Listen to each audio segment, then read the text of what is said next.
Не сум задоволен од одговорот на премиерот во врска со загадувањето, во врска со воздухот, исто како што оправдано не се задоволни граѓаните на Скопје, граѓаните на Битола, граѓаните на Тетово, граѓаните на Кичево, граѓаните на Струмица, граѓаните на еден куп населени места низ цела Македонија, затоа што гледаат дека оваа влада на СДСМ заедно со локалната власт со прст не мрднуваат да го решат проблемот со загадувањето.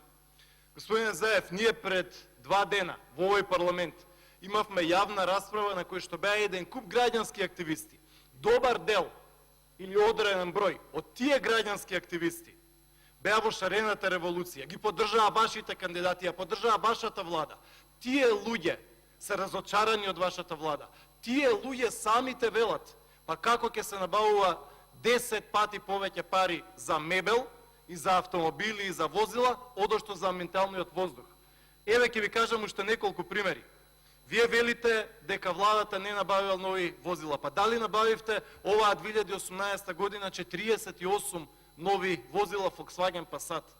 Дали за идната 2019 година предвидувате 1,6 милиони евра?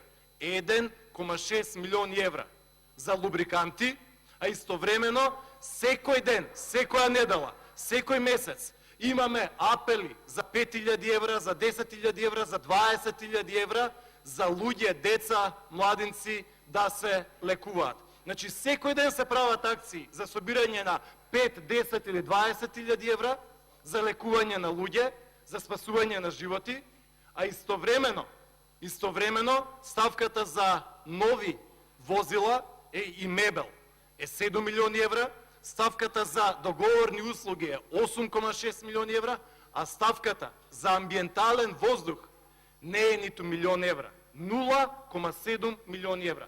Тоа е буџетот кој што ни го предлага Драган Тевдовски. Понатаму, имаме ситуација, господин Заев, во која што имаме целосно фијаско и дебакл на министерот кој што вие го предложивте, министерот кој што вие го поддржувате, тоа е министерот за животна средина. Имате вице-премиер кој што со месеци не оди на работа,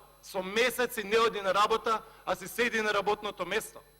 Имаме ситуација во која што граѓанските активисти, кои што до вчера нас не критикуваа, сега ве критикуваат вас со вашите говори, со говори на Шекеринска, говори на Макрадули, говори на Шилегов, каде што ветувате чист воздух. Вие во билбордите рековте преземаме итни мерки за чиста вода и чист воздух. Граѓаните со право се разочарани. Благодарам. Немам дополнително